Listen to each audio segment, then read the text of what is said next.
Welcome to Conversations with Cox and Kielseth, and to be more specific, that is filmmaker Alex Cox and myself, film curator Pablo Kielseth. Alex will join us by phone from his home in Oregon, while I sneak away from my office to call him from one of the projection booths used by the International Film Series, which has been screening foreign and independent movies at CU Boulder since 1941. We will keep our chats to about 20 minutes as we discuss whatever movie-related topics grab our fancy. Thanks for joining us. Okay, action.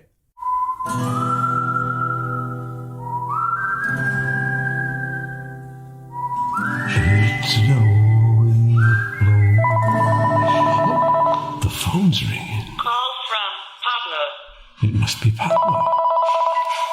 Hey! I hear the dog. So Alex, No, that must crazy. I must be in contact with you at your house. You're good. Indeed, I'm sitting in the house with my dog, Yes. and the other dog is downstairs, and they're both barking at something. Oh, well, that will How probably can that come be? and go. All right. Well, for today's podcast, I'd like to start by telling listeners that Jason Phelps, who's the man behind the curtain of our podcast, also the person responsible for all the tech work that makes it possible, well, he's also the person who reads any emails from listeners. And last month, he got such an email, which was shocking to both Alex and myself, because we really do put these podcasts out there presuming that, we're just doing this kind of for ourselves. But anyway, John Powers, he's the listener who sent an email to us and was wondering if we might watch The Man Who Lived Again, directed by Robert Stevenson, released 1936. Originally titled The Man Who Changed His Mind, which I think would be a great title for a movie nowadays when everyone seems to have retreated into their respective echo chambers and no one seems to be willing to change their point of view. But anyway, when we saw that The Man Who Lived Again was barely an hour long and available to watch on for free on YouTube, we jumped on it. So here's a quick report, and this one goes out to John Powers, who we'd like to thank for listening. John Power. Power? Oh, sorry. His name is Power. I checked that because there was once a film critic called John Powers, but I think this is somebody different. Well, so apologies for John Power. But I'm sorry, I cut into your stride. Then you were full speed ahead, and I'm sorry. No. I was coming to the end of that little buffer. I just wanted to say that The Man Who Lived Again has none other than Boris Karloff, who we've briefly talked about before, but we've decided to give this national treasure a bit more attention today. And with that, I give it to you, sir. What, you also saw The Man Who Lived Again, and you have some nice things to say about it. Yeah, I mean, I like the title, The Man Who Changed His Mind, more, but I think there were several films. There'd been a whole bunch of films with that title that had come out in the US. And so this is a British film made in 1936. Boris Karloff had made his name in Hollywood by playing the Frankenstein monster in the original film and in The Bride of Frankenstein. And then apparently he came back to England to make some films for Gaumont, including this one. And so it's like a kind of a big budget, kind of great sets, beautifully illuminated. I mean, fantastically photographed by Jack Cox, my father. It's directed by a guy called Robert Stevenson, who later directed Darby O'Gill and the Little People and Mary Poppins. As well as Bedknobs and Broomsticks, I think. And yeah, I mean, he has quite a big repertoire of fantastic films. And Boris Karloff's wonderful in it. The main woman, the strong-minded heroine, Anna Lee, is great. And there's some quite good acting in it, because they get their minds switched. And so then the actors have to kind of demonstrate that inside their body is a different brain. And particularly good, the guy who plays Lord Hazelwood, Frank Cellier, he's shot kind of like a fascist icon in his deco office. He's a very good character. And so is Karloff's character, and so is the young man, the young goofy hero who then gets Karloff's brain in his body. You know? So I thought it was, and it's 67 minutes long. It never gives up. Yeah. It's got lots of good dialogue. somebody says, "I don't mind dying, but to be accused of journalism." There's the piano playing madman who rolls around in a wheelchair in the background in the lab while Karloff's performing his experiments. It's quite good. I really like the scene halfway through it when Karloff is trying to put on his presentation, but the number of people in this, it was like an opera pit, and he's surrounded by tiers and tiers of scientists, all of them in evening dress, and then he gets formal wear. He basically gets rejected by every single one of them as they file out, passing him in single file, and it was just rejection, and then you have that a pretty impressive sort of a horror dream montage. The montage. It was that's when all right, this is here we go. This is it's going to go until we're going to start switching some bodies for the wrong reasons right now for sure.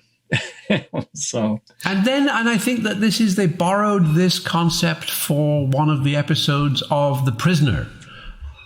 Do Not Forsake Me, Oh My Darling, where the same thing happens. Patrick McGowan's brain gets put in the body of the actor Nigel Stock for an entire episode, and Stock plays McGowan's character. Right. Well, it's been McGowan could go and act in a movie. Yeah, it's a concept that's it's surfaced several times in different ways throughout the years, and you can see why, because it allows for so many. In a way, it's like the original Freaky Friday concept, isn't it? But this was so close to the time of Frankenstein that, of course, having a mad scientist and it's a little more literal.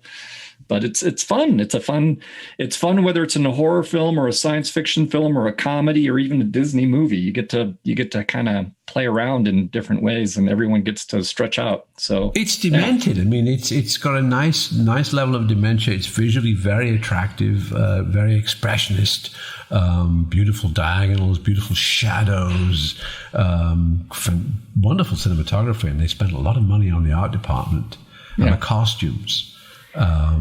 And the acting is great. And Boris Karloff is very good in it. He bears a striking resemblance to Willem Dafoe, or vice versa.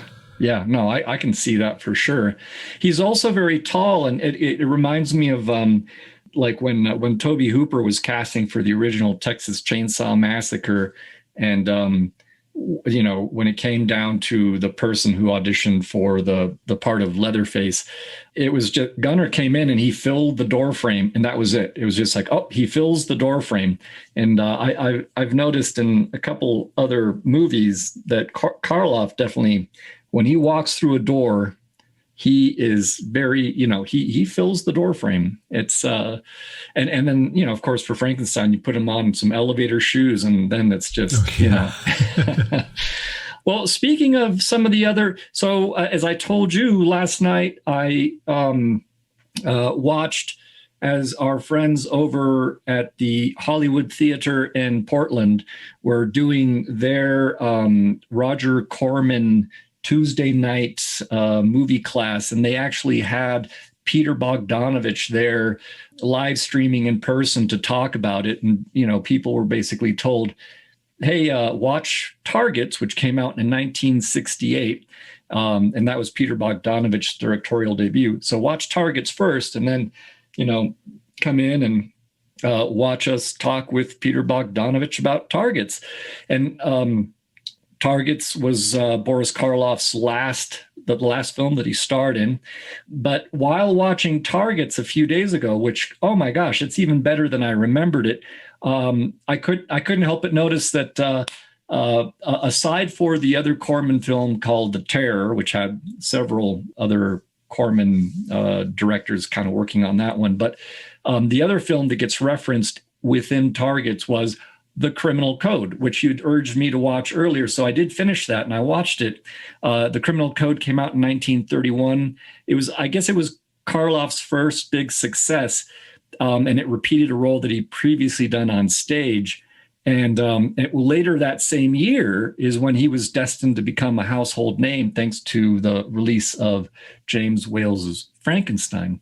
But I have to say, I was I really, of course, Criminal Code being directed by Howard Hawks, it's got some of that snappy dialogue, really enjoyed that, especially in the first half hour. And also at that first half hour mark is when you have your first sort of dissolve into which you see a prison scene where you see all these incarcerated people walking like, perfect automatons. And it reminded me of Fritz Lang's Metropolis, which was, released 4 years earlier in 1927. And then we get introduced to Boris Karloff as one of the cellmates. And one of the things I have to say that was interesting to me is that one of the other cellmates gets introduced as somebody who's in his late 40s. And he looked to me like he was in his late 70s. He was 70 years old. Yeah. I think people aged a lot more back then. There was just, I think it was, harder drinking, harder smoking. And I'm sure the Depression didn't help. Well, that's maybe the best scene in the movie. There's lots of great scenes in the film, and Walter Houston is fantastic in it as the governor of the prison. But there's one scene in the jail cell where the young guy learns that his mother has died. Right. And the telegram comes, and it's so well acted. It's all played in the 3-shot for the longest time. And it takes its time, which was interesting. Yeah, it really takes its time. It really takes its time. There's lots of pauses, and then one of them takes the telegram out of his hand and hands it to the other guy, and the other guy reads it. And they have long pauses, and then the young guy, really freaks out, and then the brutal guard comes along and threatens him, and then Karloff threatens the guard through the door and stuff, and then you realize how long the other guys are in for. The young guy's freaking out, but he's going to be out of jail in like 2 years' time, whereas the old guy, the guy we're talking about, the 40-year-old who looks like he's 70, he's just starting another 20-year sentence. Yeah. And that puts it all in such perspective. And meanwhile, there's Karloff sitting on his bench just waiting for the day when he can get the guy on the other side of the door. Right. And it's such an incredible scene for acting and directing. It's wonderful.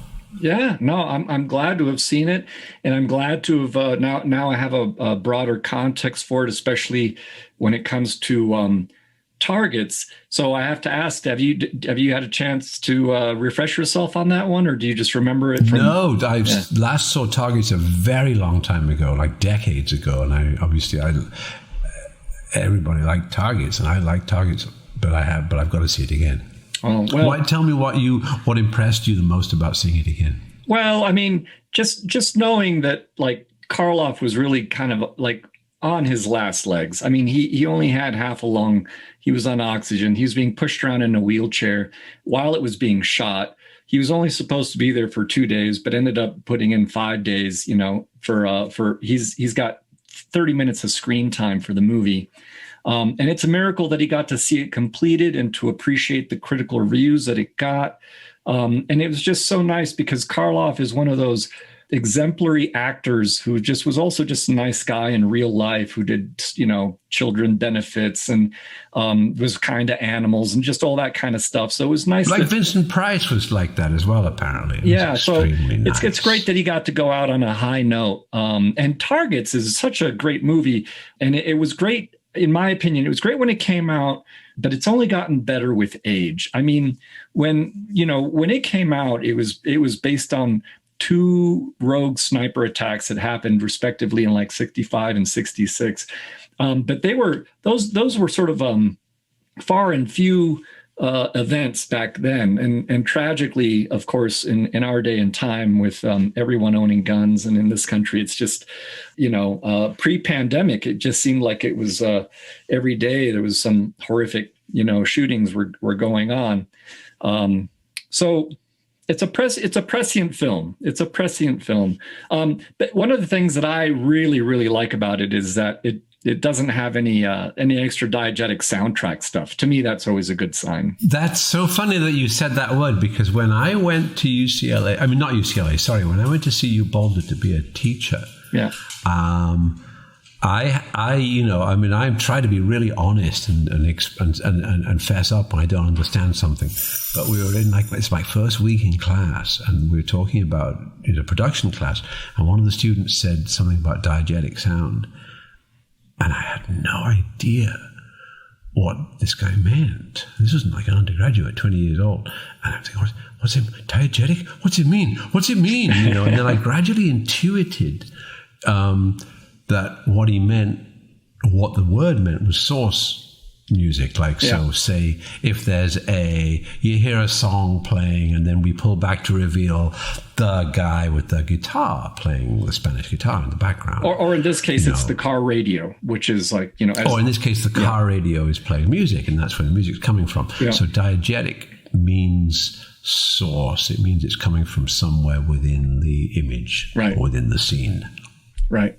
So anyway, carry on.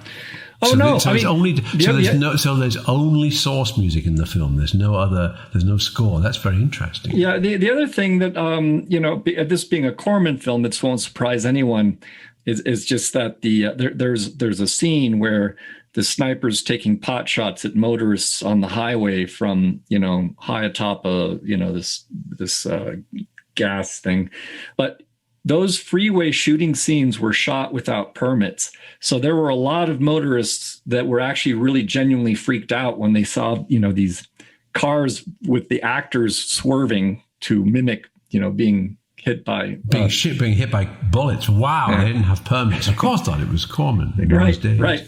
And I guess Paramount bought the film for $150,000, which gave Corman and Bogdanovich like $20,000 profit each, which is not bad for, you know, some solid work back in the day. Back in 1968, 67? 68. Yeah. 68. Yeah. No, it's really, I mean, I've got to see it again, but and so how was the discussion afterwards? How is Peter Bogdanovich talking about it? Well, I mean, I have to admit that, I don't know, I felt like he either needed a better microphone or was sitting too far away from it, because he was kind of muffled and I was straining to hear him.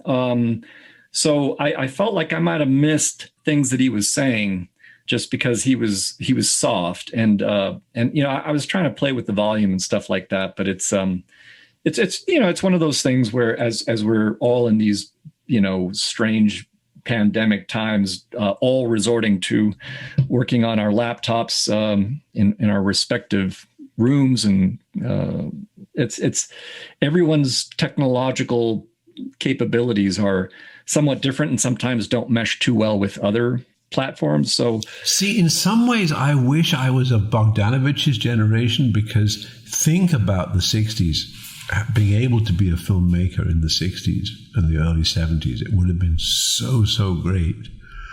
But then I think about how that generation of guys, they never became technology savvy, because there was such a division of labor. If you were a director, you were really a director. And you never edited, you never shot, you never dealt with a microphone or anything.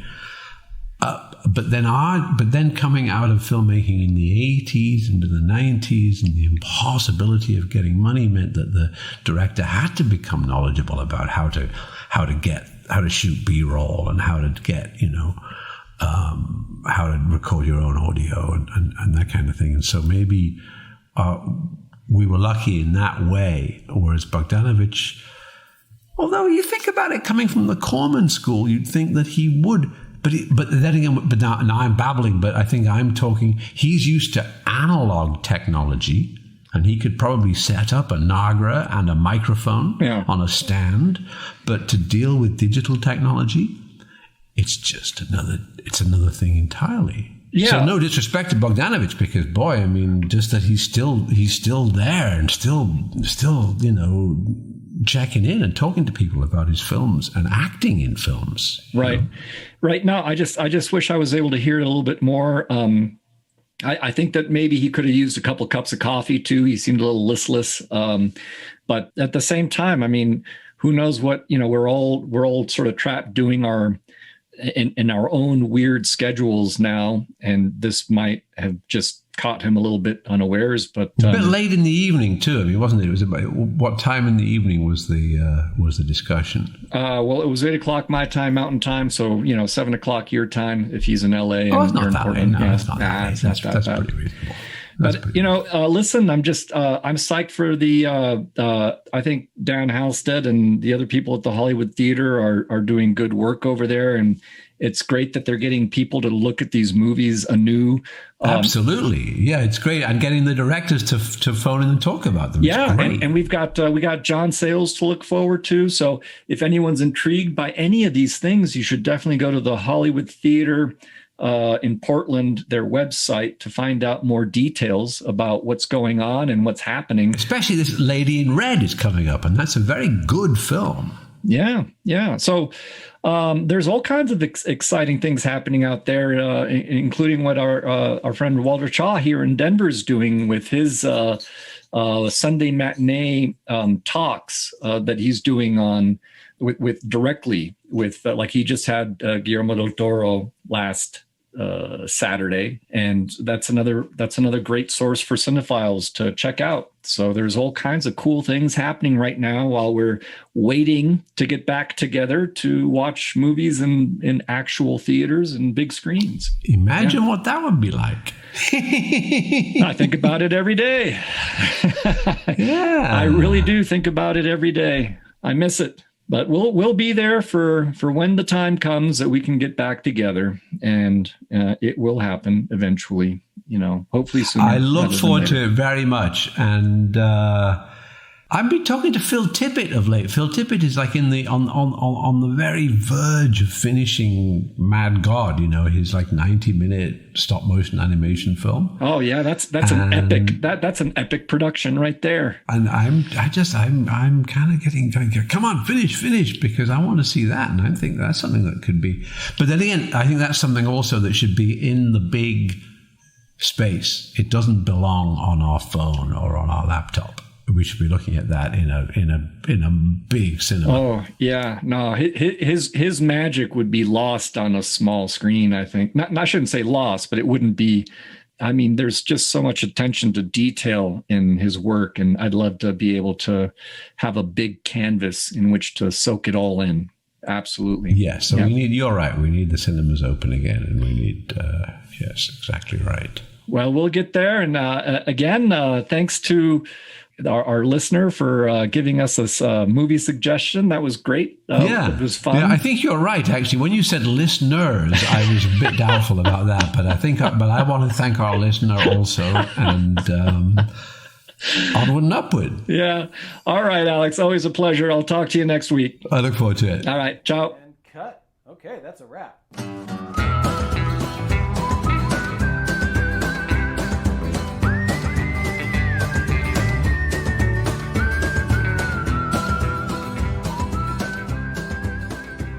Thanks again for joining Alex Cox and myself today. I'd like to thank Jason Phelps for handling the audio and Ted Thacker for letting us use the intro to his song, The Ballad of Slim Cessna, for the musical cues that bookend these conversations. All right, now we can turn off our machines and say what we really think.